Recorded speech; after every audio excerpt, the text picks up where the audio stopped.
Sveiki, šiandieną Bėgte su Jovaiša svečias ypatingai spalvinga asmenybė Ramūnas Rudokas. Šiek tiek rudokas, ypatingai spalvinga. Kalbėsim apie kūrybinį įkvėpimą, kanapės ir dirbtinį intelektą. Juda. Nu, bando. Bėk maratoną, nebūk. Balvonas. Kaip tu pats save pristatai? Kaip būna, sveiki, aš esu Ramūnas Rudokas. Jau seniai save pristatinėjau kur nors, žinai, paskutinį kartą turbūt pristatinėjau save taip rimčiau, kai įstojau į muzikos akademiją. Tas buvo praeito amžiaus, kokiais, nežinau, 80, gal kokiais 6 metais.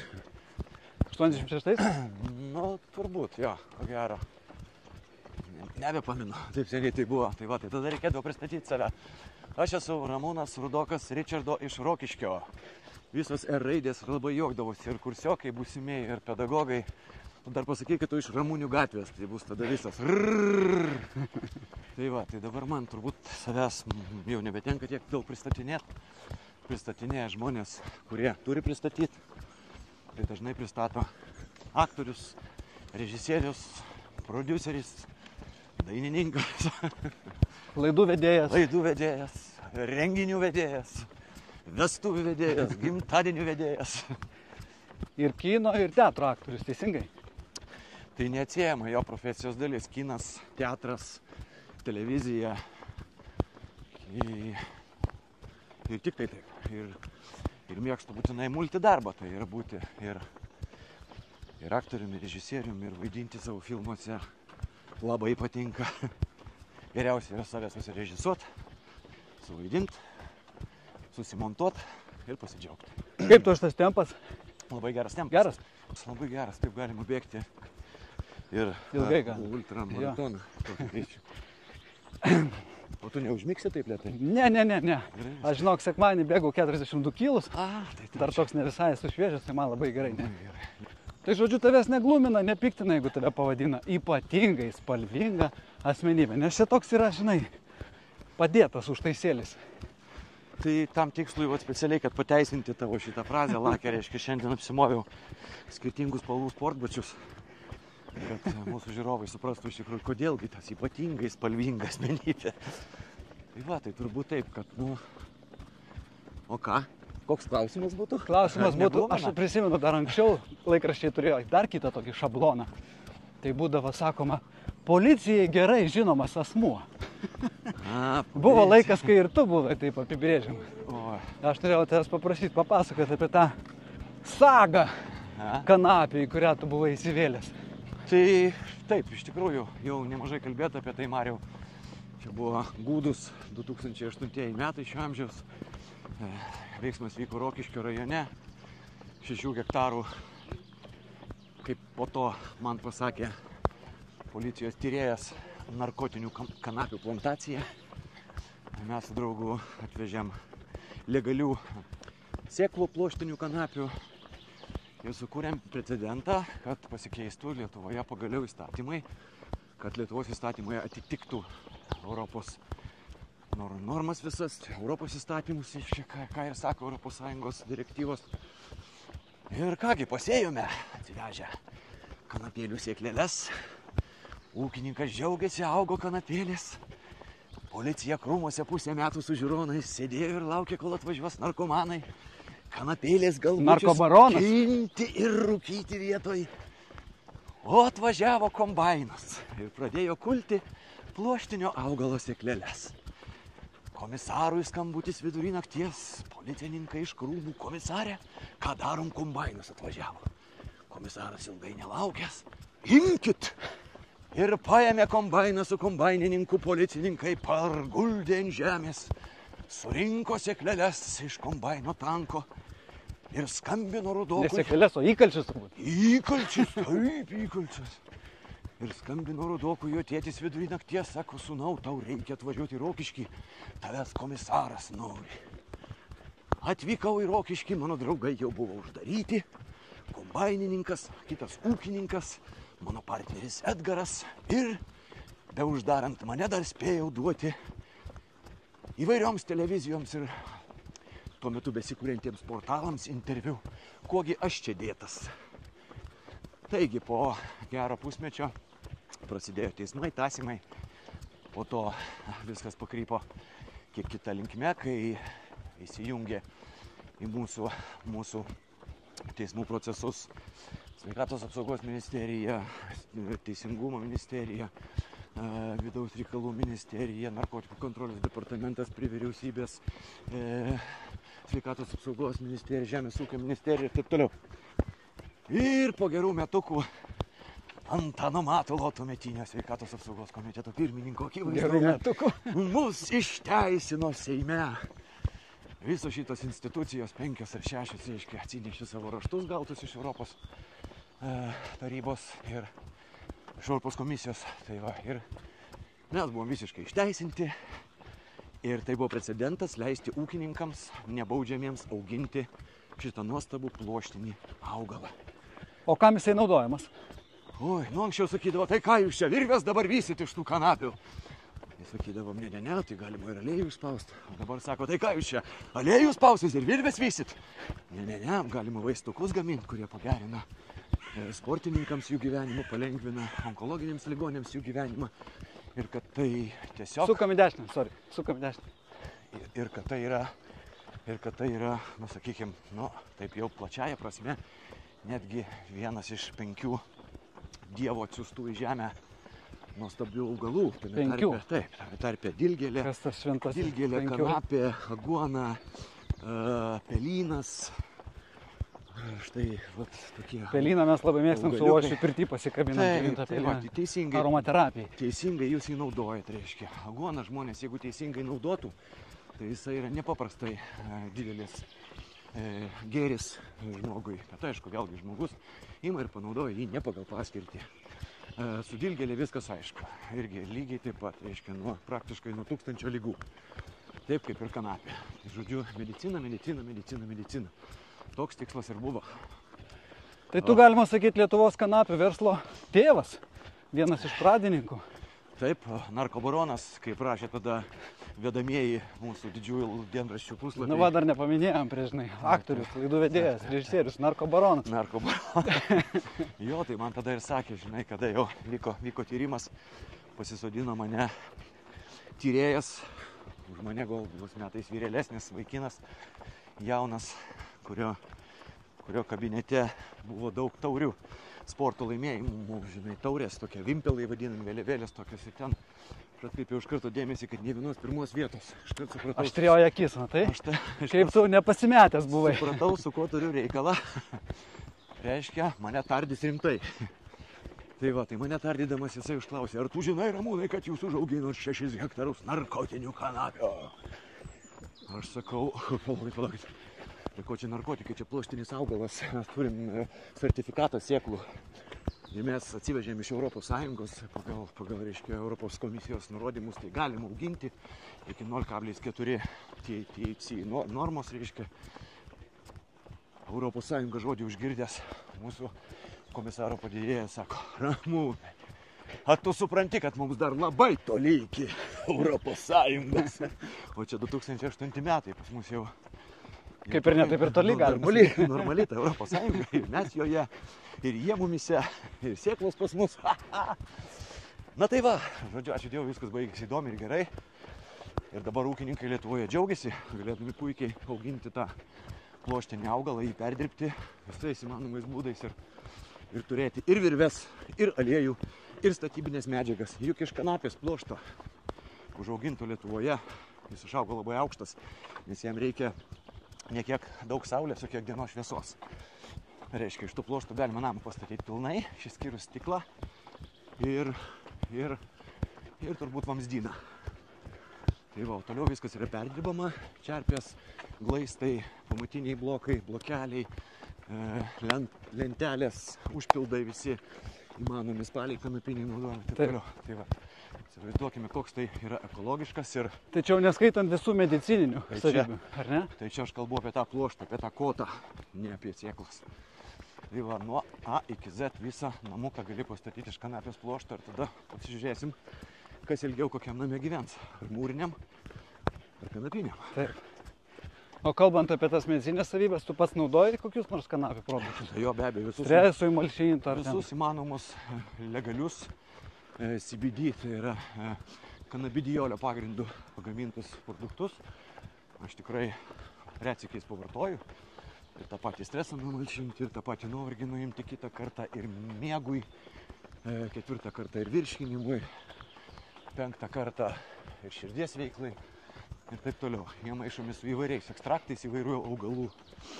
Ir kanabidijolis iš tikrųjų nekalta visiškai medžiaga, kuri kaip veiklioji veikia su įvairiais kitais augaliukais ir labai padeda gyventi iš tikrųjų visiems. Ar tu pats gilinėsi, ar tau yra kokie gydytojai patarė, specialistai, kaip va tai žmogui, kuris iki šiol taip vieną ausim yra girdėjęs, bet nežino, nuo ko pradėti. Pažinti su šiuo nuostabiu kanapių pasauliu. Tikrai tegu man neskambina šito klausimo ir gatvėje tegu nestabdo šito klausimo, nes pilnas internetas iš tikrųjų apibūdinimo apie sveikatinimą šito augalų ir galima surasti visą įmanomą informaciją. Jeigu tau kažko reikia, tikrai gali šiais laikais surasti. Jeigu esi gerokai vyresnio amžiaus, panašiai kaip aš, tik dar vyresnio, ir Google'as tau neprieinamas. Yra anūkai, yra vaikai, yra kaimynų vaikai, vaikų vaikai, yra anūkai, kurie tikrai padės visais klausimais, o šiaip tai čia visai netabu ir labai daug informacijos apie tai yra. Ir visą galima pilnai surasti dabar. Gerai, puiku. Dabar grįžtam prie tavo pagrindinės veiklos, turbūt aktorystės. Aš suprantu, kad tu iš mažens tapai aktorium ir tai buvo tarsi neišvengiama. Augant aktorių šeimoje, 7 metų jau tu turėjai pirmąjį vaidmenį, pirmąjį atlyginimą. Ir ar toliau, net nesusimastydamas, tuo keliu ėjai? Ar tai buvo kažkoks valingas pasirinkimas? Nežinau, ar tu nepadarai klaidos sakydamas, kad aš gavau pirmąjį atlyginimą 7 metų. Man atrodo, kad jį pasiėmė tėvai. Matai, tai buvo nutilėta turbūt. Jo. Tame straipsnelėje, kurį aš užtikau besiruošdamas.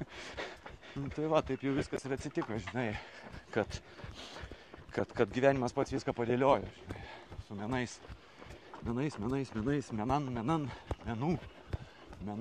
ir kaip bebūtų, kiek esu bandęs gyvenime užsikabinti už kažkokio verslo, versliuko ar kažkokio nekūrybinio darbo, dažniausiai patirdavau visą laiką fiasko, o kas tik tai būdavo susijęs su kūryba, bet kokiu atveju į kažkurią pusę, tai viskas būdavo visai neblogai. Tiesa, kariuomeniai dar rusiškoje. Tu dar spėjai rusų kariuomeniai patarnauti, ne? Tikrai spėjau. Spėjau mokomajam daliny patarnauti ir po to dar pamokinti kitus profesijos, kurie įgijau. Tai buvo visiškai slapto palidovinio telefono specialybė, telefonisto specialybė. Ryšininkas. Ryšininkas buvau, taip. Įsivaizduok, kiek daug reikalų. Visiškai slaptas palidovinis telefonas tuo metu. Čia po 80 metų viskas dar. Tai buvo užslaptintavau ryšį tarp generolų tam tikrų, reiškia, ir niekas negalėdavo girdėti, ką jie kalba. Taip. Tai čia jau prasidėjo ir matematika, ir fizika, ir chemija, ir visi tie dalykai, kurie man mokyklai buvo visiškai neįdomus. Bet staiga jie įgijo kažkokią praktinę vertę? Aš turėjau visko išmokti.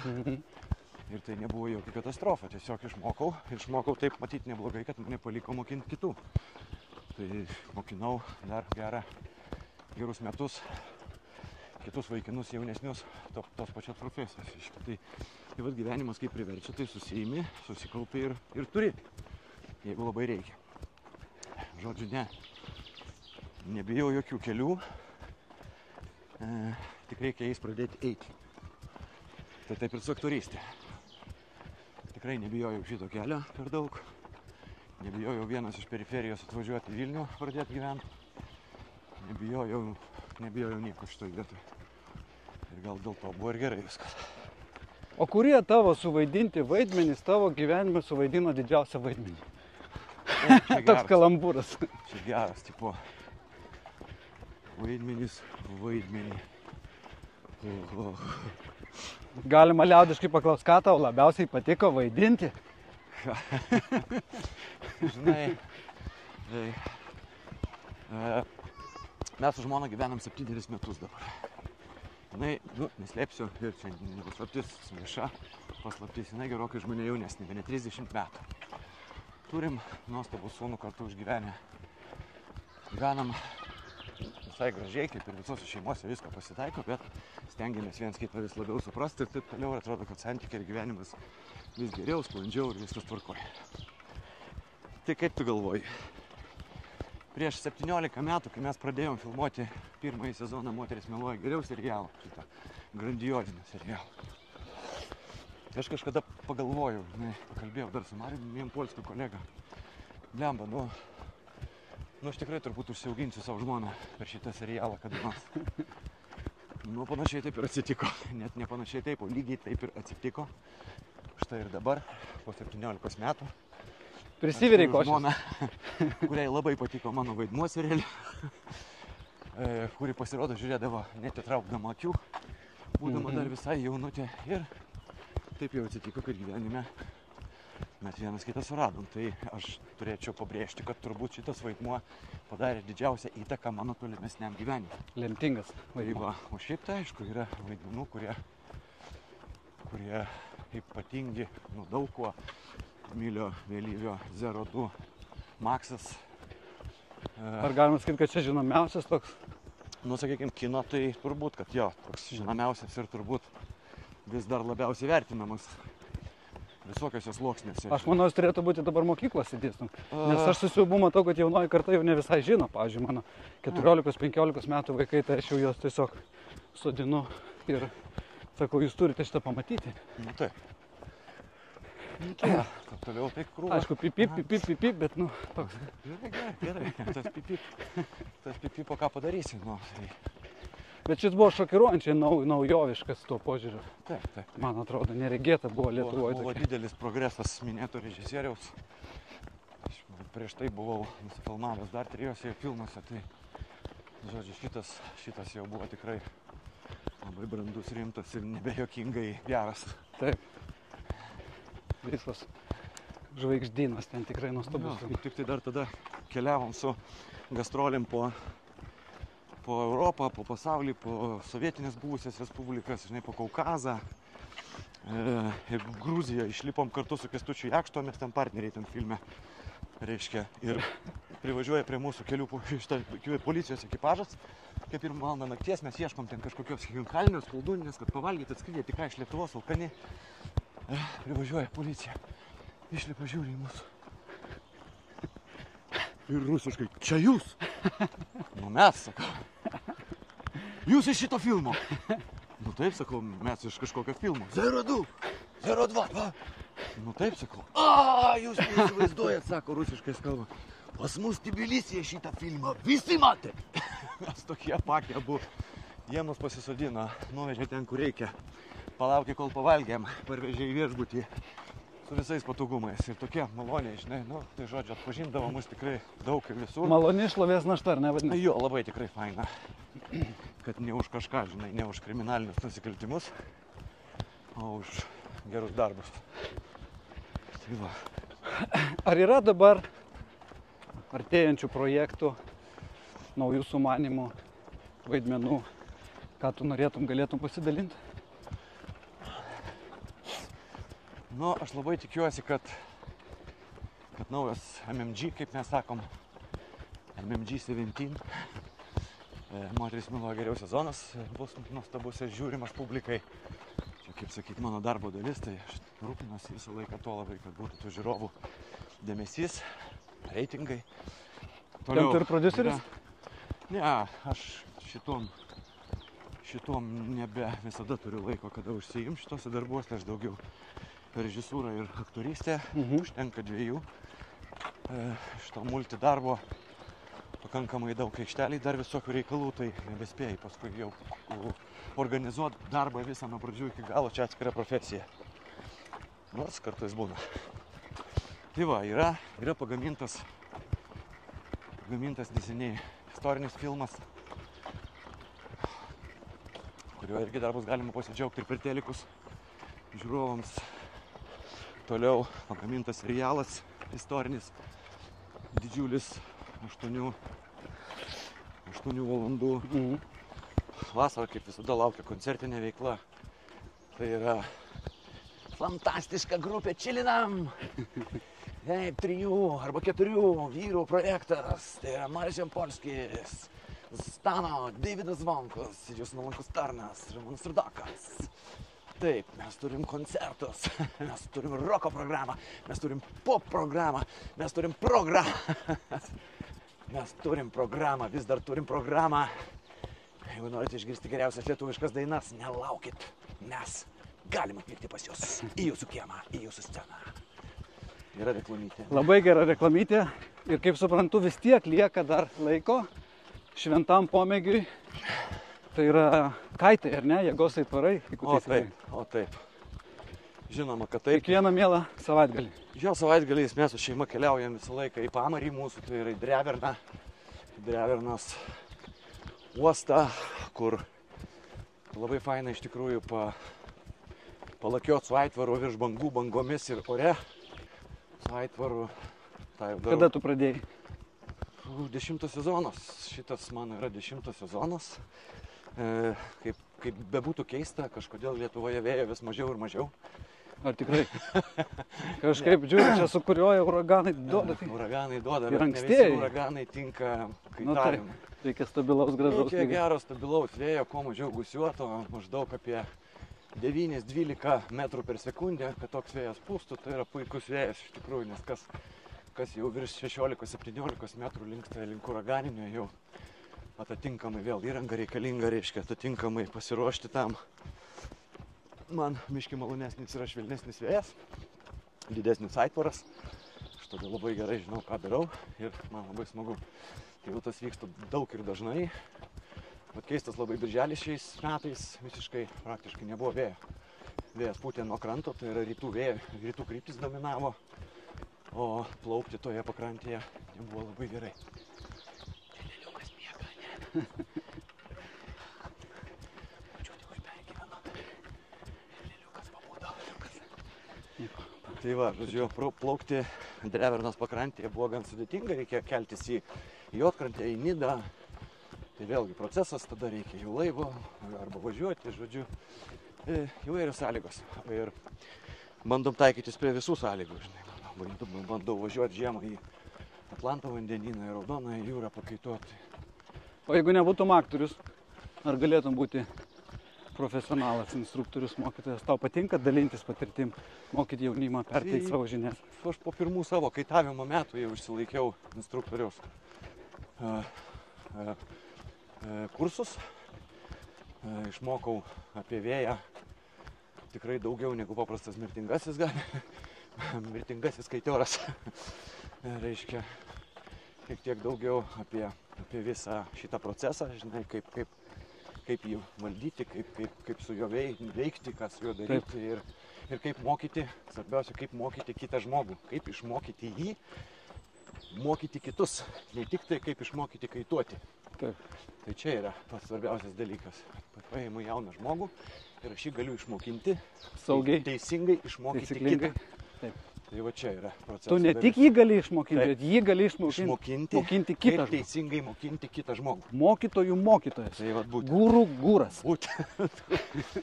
Tai va, dėja man teko ir savo karjerą turėti tik tai keletą mokinių ir tai savo malonumui, žinai, aš netam išsilaikiau. Nu, bet tai tokia intensyvi tavo yra aktorinė, kūrybinė. Tai vat norisi pailsėti, žinai, nuo visko, kai atvažiuoji, nors aš nuo savo darbo mažai pavargstu, kaip ir tu turbūt nuo savojo. Nu, bent jau nuo šito tai tikrai nepavargstu, aš žinau. Aktyvus poilsis man yra mano sritis. Mane šiandien draugai Drevernai per 10 metų pirmą kartą pamatė atsigulantį prie baseino ant šezlongo. Taip pasyviai. Atsikėlė 3 ir sako, Ramai, mes per 10 metų pirmą kartą tave matom sėdantis. Nes aš stengiuosi visą laiką judėti, nors kažkiek tai ir gulėjimas pliaže tikrai ne mano reikalai.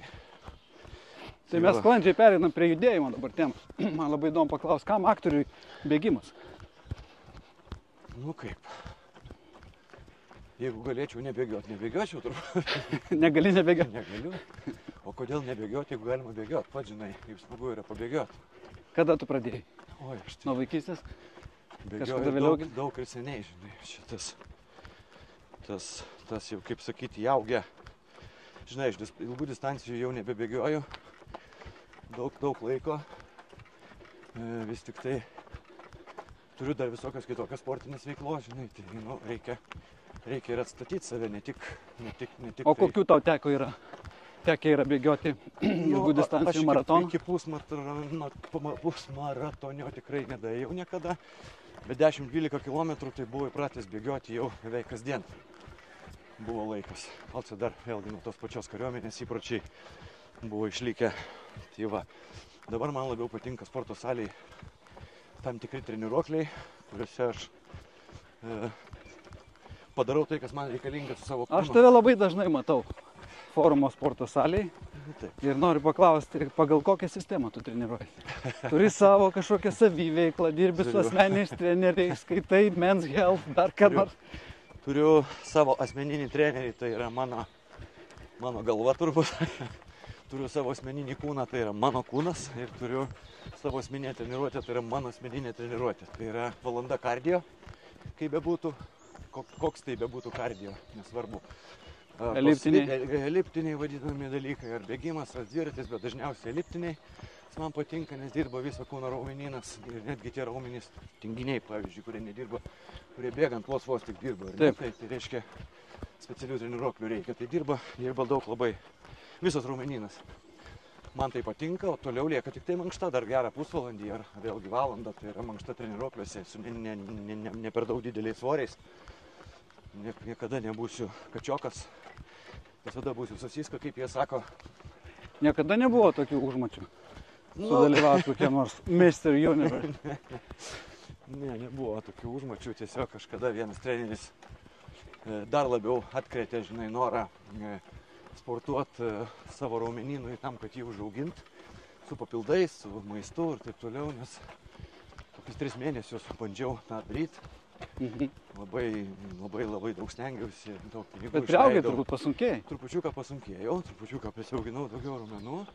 Ir staiga mano treneris tuometinis, kuris niekaip manęs nevertina dar, nekreipdavo dėmesio į mano pokyčius jokius, nes jis mėnesį praėjo, tikrai pokyčiai buvo jau kažkokie matomi. Ne man taip vienam atrodė, žinai.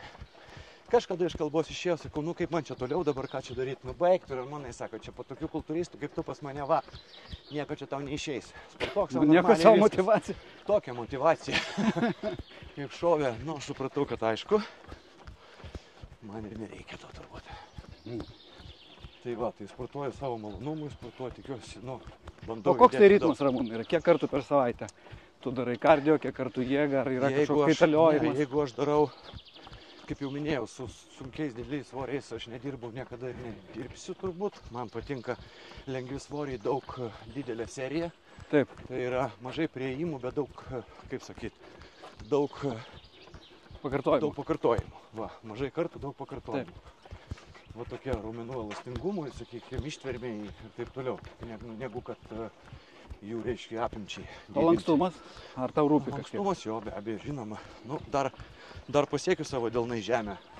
Tai čia puikus matas. Ir galiu apkabinti savo kojas, pasilenkęs savo rankomis. Tai tikiuosi, kad dar nieko visai. Tai čia 150 balų iš 100. O, ačiū tau. Ačiū tau. Nu, tai va, o toliau, tai pats matei, žinai, kai ruošiuosi slidinėjimui žiemą kalnuose, darau kas 3-4 dieną pritupimus ant judančios nestabilios platformos, jo. Tas irgi labai padeda, iš tikrųjų sudirba visas raumenynas, sausgyslės, viskas pasiruošia. Daug tokių savitų pratimų, kurie yra skirti tik tai tam, kad pasiruoštų kažkuriam tai iššūkiui. Vienokiam ar kitokiam lengvesniam. O kaitavimui darai kokį nors specializuotų? Nu ne, kaitavimui nieko specialaus nereikia, nes aš, kaip sakyti, neužsiimu gimnastiką per daug kaituodamas. Tai yra ta akrobatika, apsivertimas. Visa, kur daug vartosi jauni vaikai, daug periminėja tą vadinamą barą. Nugaros ten, kur tu jau turi, reiškia, suktis, atitinkamas raumenynas turi veikti, greitis. Tai tam yra tam tikri pratimai, kuriuos tu turi įvaldyti tam, kad po to tau būtų lengviau, kaip ir visur. Mano kaitavimas yra labai paprastas. Gan nemažas greitis ir aukštas šuolis. Ir geras nusileidimas. Vat mano didžiausias yra kaifas, didžiausias malonumas. Gerai aukštai pašokti, toli nuskristi, gražiai nusileisti ir plaukti toliau. Tai O dalyvavimas varžybose tau įdomu? Kaitavimo, bėgimo, žinot, kaip būna 10 km Vilniaus maratonas, pusmaratonas. Ar tave įkvėpia tokie renginiai, kai susirenka chebrytė ir visi kartu? Deja, esu vienišius šitoj vietoj ir stengiuosi mėgautis tyla, be jokio dėmesio, be dėmesio nei savo, nei kitiem, be įsipareigojimų. Man dažniausiai patinka sportuoti vienam. Buvo laikas, kai labai mėgau žaisti ir padelį, ir tenisą, ir pingpongą. Pingpongą dar sužaidžiu ir iki šiol, bet vis kuo toliau, tuo labiau vis tik tai linkstu prie asmeninių, individualių treniruočių, kur yra kuo mažiau bendravimo ir kuo mažiau emocijų. Svarbiausia. Nes kaip ir bet kuriam sporte komandiniam, sakykime, emocijų labai daug, o aš tų emocijų pakankamai darbe patiriu daug. Tai pas pagalvok, jeigu 20 žmonių bendrauji nuo ryto kokio 8 valandų iki 3-4 valandų dienos, nuolat pastoviai esi kalboje, kaip dabar, klausai, tarai, ir staiga tau dar sporto metu reikia komandinį žaidimą žaisti. Tau dar irgi tiek pat dar Suprantu. 5 emocijų daugiau. Tau toks meditacinis komponentas pabūtų. Būtent, sportas yra meditacija ir individualu labai. Todėl greičiausiai taip ir nebėgsiu jokiuose maratonuose, jokiuose kite festuose, per daug nedalyvausiu. Geriau man pasižiūrėti ir kaituoti, ir bėgti, ir sportuoti, ir tai, kas susijęs su sveikatinimu, daryti vienam. Tai jeigu tavęs paklausė, kodėl tu sportuoji, įtariu, kad tu atsakytum, nes man patinka.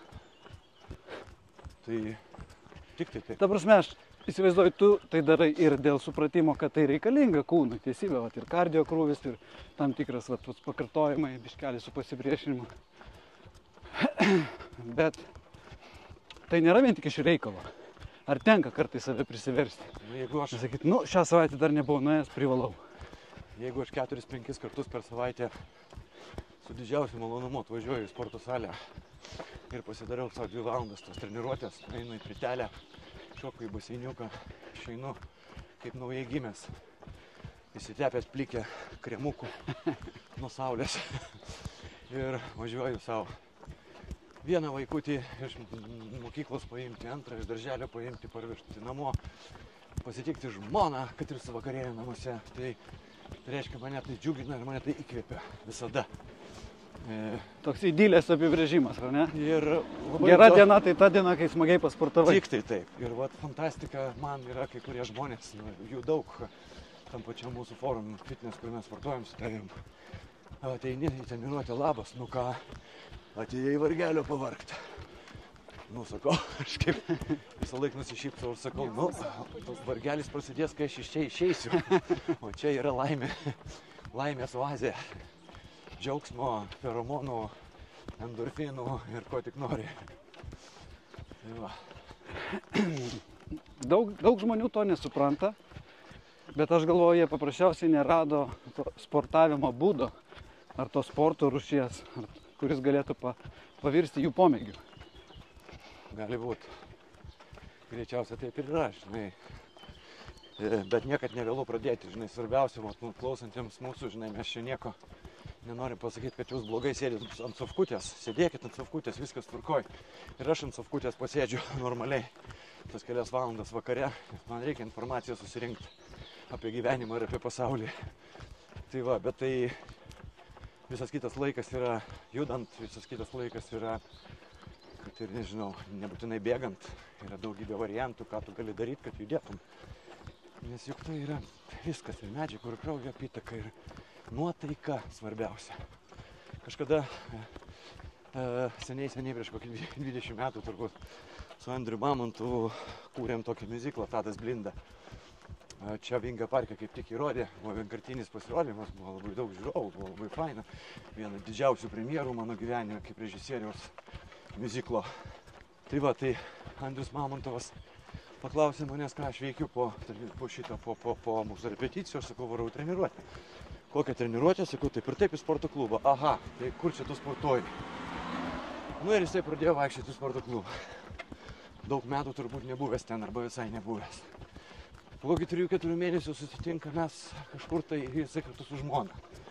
Priejo jo žmona ir sako, Ramūnai, ačiū tau. tu grąžinai man vyrą. Aš toks, wow, yes. Dabar tas pats mano kolega Marius Jampolskis.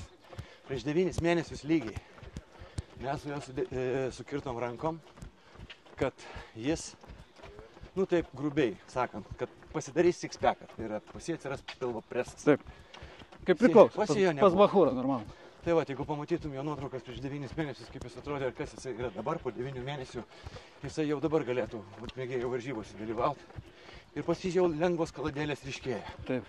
Ką jis padarė per 9 mėnesius? Aišku, jis investavo nepaprastai daug, jisai dirbo daug. Kasdieną po daug. Maitinosi teisingai ir visą kitą. Jisai pasiekė rezultatą. Nors turbūt, jeigu ne šitos mūsų dėrybos, lažybos, jisai tikrai nebūtų to daręs gyvenime niekada. Bet tai puikus būdas susimotyvuoti yra. Lažybos čia Jo, jau lažybos įrodyta. ir buvo iš rimtų, kaip sakant, dalykų susilažinta, kad būtų ūpas stengti, žinai. Aš buvau susilažinęs vieną kartą su draugu, kad metus nerūkysiu ir jeigu sulaužysiu pažadą, tai turiu per Lietuvos Ryto visą puslapį išspausdinti savo portretą ir parašyti, kad aš esu loseris. Ir man teko tą padaryti. Geras. Tai, nes mes tada mąstėm, pinigai tai ne motyvacija, bet vieša gėda tai motyvacija. Tai va. Ir jo, tikrai veiksmingas dalykas. Vienas mano draugas irgi susilažino su kitu savo draugu apie rūkymą, būtent, reiškia, kad mes rūkyti, jie metė abu kartu rūkyti, bet lažybos buvo iš 500 atsispaudimų vienu metu. Wow. Nežinau tokio žmogaus, kuris galėtų tai padaryti. Nu yra ten tų monstrų, ten kažkur tai, žinai, specnazas. Tai va, tai bet ir jie iki šiol nerūko abu jau beveik 10 metų. Tai Nes labai bijo, kad gali taip. Kaip tu padarysi? O bet apskritai, tu laikai, kad tu gyveni sveiką gyvenimo būdą. Oi, ne, baigti. Tai kogi dabar trūksta? Nu, ne, tikrai nesakyčiau, kad aš labai sveiką gyvenimą gyvenu. Nu, maitinimas stengiuosi, aišku, reguliuotis taip, kaip man patinka maitintis, o ne taip, kaip man liepia. Aišku, nu, savai suprantama, mėsos mažai, daugiau daržovių ir taip toliau. Toliau nevengiu tam tikrų emocijų susijusių su silpnaisiais. Silpnais svaigiais. Neišsižadėjęs. Visiškai tiesiog vynelio tų Etilo spirito gaminių. Ne. Nu, tai etilo spirito gal ir ne, bet natūralios fermentacijos, žinai, vat, geras aliukas arba geras vynelis, nu, nedaug, aišku, kam jie daug reikia. Nepabėgiosiu, jeigu kiekvieną dieną pradėsiu išgerti po 4 butelius vyno. Tai Nu, čia jau reikia daug treniruoti. Nu, Jo, kai sako, ai, jaučiuosi kažkoks pavargęs, eisiu prasibėgsiu. va, čia geras šitas būtų. Kažkoks jaučiuosi pavargęs, jo, reikia pabėgioti. Ja, atsigausiu. Taip. Šitas geras. Tai jo, Ar tau patinka skaityti knygas? Ar tu jau dabar daugiau podcastinis ir toks visas YouTubinis? Ne, žinai, kad aš labiausiai turbūt jau daug metų domiuosi tai, kas man reikalinga mano profesijai. Tai yra, domiuosi visais įmanomais pasaulio kino, televizijos kino kūrėjais ir jų darbais. Stengiuosi žiūrėti. Hollywoodas, Hollywoodas ir K-popas, visas globalinis. Viskas tas sėkė. Tas įdomu, faina, ta prasme, ne, žinai, nepasakysiu, kad ten seku naujausius kažkokius, tai žinai, būtinai turiu pamatyti visą šitą kino pavasarį, žinai, ir taip toliau. Ateina laikas, aš pamatau tos kino pavasario filmus kažkada, žinai, bet kino teatre sėdėti po 6 seansus per dieną tikrai nepasiruošęs esu, žinai, turiu veiklos, bet ta veikla susijusi būtent su tais dalykais, kuriuos aš žiūriu. O pop muzikos tendencijas tu seki? Kas vyksta, žinai, kas šią savaitę šimtukė, ten čartai, Amerika, pasaulis, ten išleido Taylor Swift, nušlavė dabar visi 20, Billie Eilish, naujas, ten, žinai, Kendrick Lamar. Buvo tokie kietai pasikaustė, žinai, Kendrick Lamar, o čia ta istorija visa irgi šiek tiek girdėjau apie ją, žinai, bet niekada nesistosiu nei vieno, nei kito poziciją. Bet norėjau paklausti, už ką? Aš nepasakysiu. Už Drake'ą ar už Kendricką? Man jie abu patrauklus, fantastiški, skirtingi ir kad jie kalasi, tai aš manau, kad irgi tai yra biznio dalis, kaip ten bebūtų. Bet jau taip mane dabar liūdina, jie nusirito iš tikrųjų, nu, taip neskaniai. Nu, va, tai lietuviai nėra taip nusiritę, žinai, taip. Bet... Nu, čia kai Selas su Valinsku kalėsi, man atrodo, buvo ten jau kraujo po... poreikis. Atneškite man Valinsko galvą. Tai dabar ten Dreikas su Kendriku labai rimtai susikalė yra. Taip, bet gerai. Nu, aš manau, kad viskas ten išsispręs vienaip ar kitaip, arba su teismais, arba be jų. Tikėkimės be... Nu, tikėkimės pas jos madingai. Be zero Dubai. Šaudyti, nes tau turbūt nekartą teko būti Amerikoje ir matyti, kaip Čikagoje mūsų lietuvaičiai atvažiuoja į šaudyklą ir pradeda traukti savo ginklus iš džipo, tai man atrodo, kad į armiją ginkluotų. Jiems net šaudyklos nereikia, dažnai gatvėje tu iš principo gali pamatyti. Tai visi gatvė, visi vežiojasi su ginklai, ten niekam fako negali parodyti. Čia tik filmuose visi viens kitam fakus rodo. Ne, ten neparodysi niekam fako. Ten nepasiūsi nieko ant 3 raidžių, jokia kalba. Nes išsitrauks patranką tokią, kad maža nepasirodys. Tai va. Čia toks keistas fenomenas, aišku, su laisvės šalimi. Nelinkiu to nei vienam, nei kitam iš šitų garsių reperių uždė. Nu tai va, o šiaip su knygomis, grįžtant prie temos, tai man jau atrodo, kad aš iki kokių 35 metų perskaičiau visas norimas pasaulio knygas. Tai yra visa privaloma literatūra, žinai, mokykloje, aukštoje mokykloje, visą klasiką po kelis kartus, visas įdomiausias grožinės literatūros knygas. Naujų pasakų aš neberasdavau jau 7 klasėje mokykloje būdamas. Nei miesto, nei mokyklos, bibliotekos ir knygynuose aš nebesurasdavau naujų pasakų. Net ir uzbekų liaudės pasakų. Uzbekų tai pirmiausia apie uriuką, apie čepaną, apie tiubeteiką. Tai va, primesk, tai reiškia, išeidavo pasakos jau naujais leidiniais, naujose knygose. Tos pačios pasakos ir aš jau nebepirkdavau, tiesiog nebenuomodavausi jų, nes ant tiek daug skaičiau, žinai. Paskui prasidėjo ten Drąsiųjų keliai, visos tos istorijos, žinai. Lizelotė Veltskov Henrich. Dienų temos, žinai, kol priejau prie rimtesnių filosofinių traktatų ir taip toliau. Žodžiu, buvo laikas, kai aš jas krintau tokiais kiekiais. Turbūt gal dėl to išmokau labai greit skaityti, žinai. Nes turiu tokią savybę, nes labai greit skaitau. Labai greit skaitau. Skaitau net kartais. Svarbiausia, ar lieka ir kiek laiko lieka? Jo, žinok, lieka. Jeigu nori sulėtini ir įsimeni geriau, ką nori įsiminti. Jeigu matai, kad tau reikia tik informacijos, kurią reikia greit suvirškinti ir kažkam paduoti, tada greitai ir tas nusifotografuoja. Kad nebūtų kaip Woody Allenas, žinai, sako, aš skaičiau Karą ir taiką, o Bobu Tomus, jo. Taip. Aš per 20 minučių perskaičiau. Tai knyga apie Rusiją. Nu, ne. Taip nebūna. O dabar ką skaitai? Dabar bendrauju su dirbtiniu intelektu. Tu žinai? GPT-4. Žinau, bet aš norėjau tavęs paklausti. Tai va, dabar kam skaityti knygą? Tu ne šiaip tik tai ten abstrakčiai įdomiesi. Kaip suprantu, įleidęs nagus, bandai išspausti kažkokią naudą iš jo? Bandau įleisti į šaknis, kad jisai į mane įleistų, bet jisai gyvačiukas pradeda gudrauti po biškį, žinai. Tai va, tai... Nu, papasakau savo nuotykius su čiatu. Nu ką? Ką pavyko nuveikti? Ką gero pažinome iš tiesų jo prieš savaitėlę, kokią gerą. Pradėjom bendrauti. Yra programėlė inventoriai, kurią galima atsisiųsti. Nu, iš pradžių duoda nemokamai. Paskui ten kažkokius tai kelis dolerius tos amerikoniškai arba kelis eurus bando iš tavęs kiekvieną savaitę nugręžti. Bet tai nieko tokio, normalu, nes tai yra rimta programėlė. Žodžiu, visi atsakymai į tavo visus užduotus klausimus. Išskyrus kai kuriuos, aišku. Apie tavo tapatybę, apie netgi, pavyzdžiui, orų prognozių jisai negali tau pateikti. Pačių šviežiausių naujienų negali. Jo, pačių šviežiausių, jisai negali skaityti internetu, jisai nedalyvauja internete niekur. Tai yra algoritmas, kuris tobulėja kartu su tavim, tai yra dirbtinis intelektas.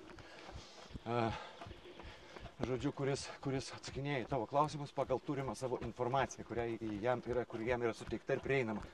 Analizuoja tą informaciją, pavyzdžiui, aišku, buvo daug kurioziškų situacijų, žinai. Mes kai su juo susipažinom, aš jam prisistačiau vardu, pavadinau į savo vardu, jis man leido kokį nori vardą jam išrinkti.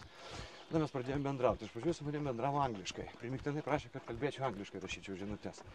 Tada aš pasakiau, kad aš esu lietuvis ir noriu kalbėti primiktinai, noriu kalbėti lietuviškai. Tada su manim pradėjo kalbėti latviškai. Po kiek laiko pradėjo chatint man netaisyklingai, visiškai su gramatinėm ir linksnių klaidom, baisiom, reiškia kirčių klaidom, lietuviškai jau. Ir po kokių 4-5 valandų jau darė daug mažiau klaidų. Kitą dieną, kai mes su juo pradėjom bendrauti, vėl jisai nebedarė nei vienos klaidos.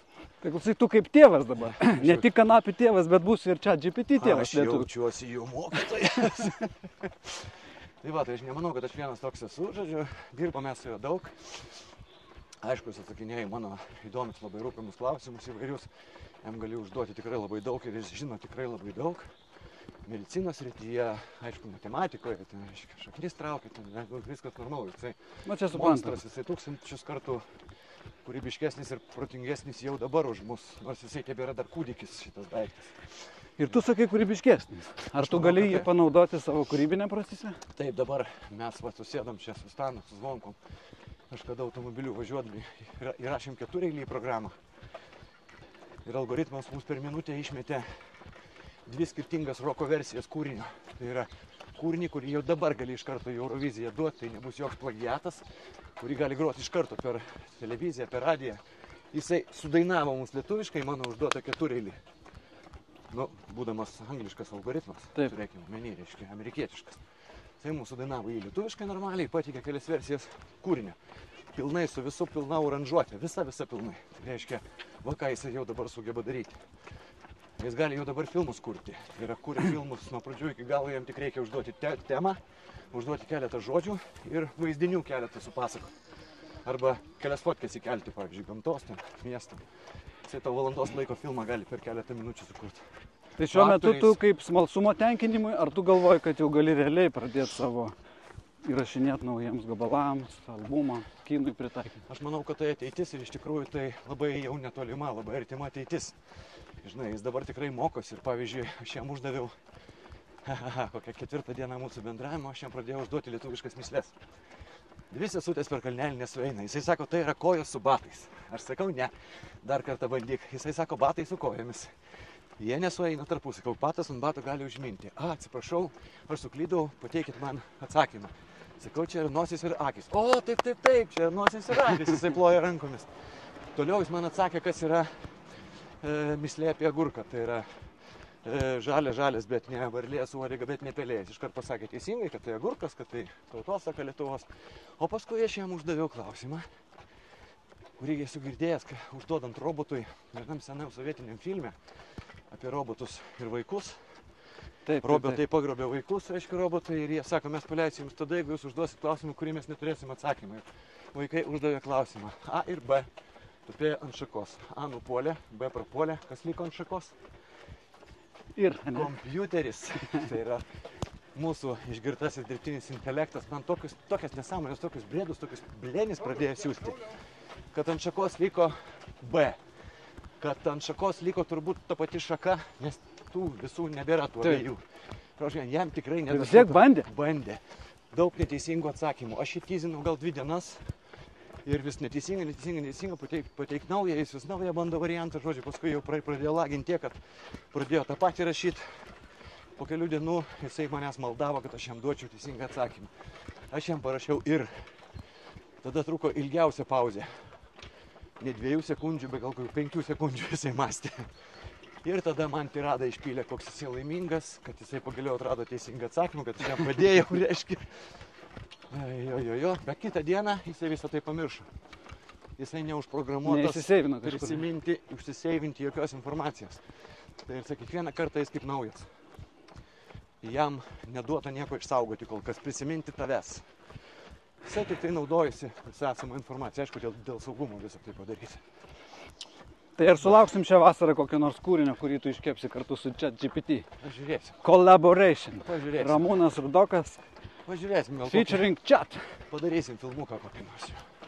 Nu labai įdomu, bet kaip šaunu, tos naujos technologijos, kai žmonės ne tik tai jų bijo, nes turbūt visi biški bijom, bet ima ir ieško būdų jas pritaikyti savo kūrybinį procesą. Tai neišvengiama iš tikrųjų, nes jeigu mes tuo nesinaudosim, tai kažkas tai tuo naudosis, jeigu ne aš, tai kitas.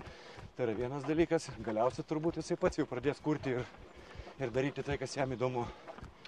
O tada jau prasidės dar kita epocha. Taip. Tada jau mes liksim tik stebėtojais ir žiūrovais viso kūrybinio proceso.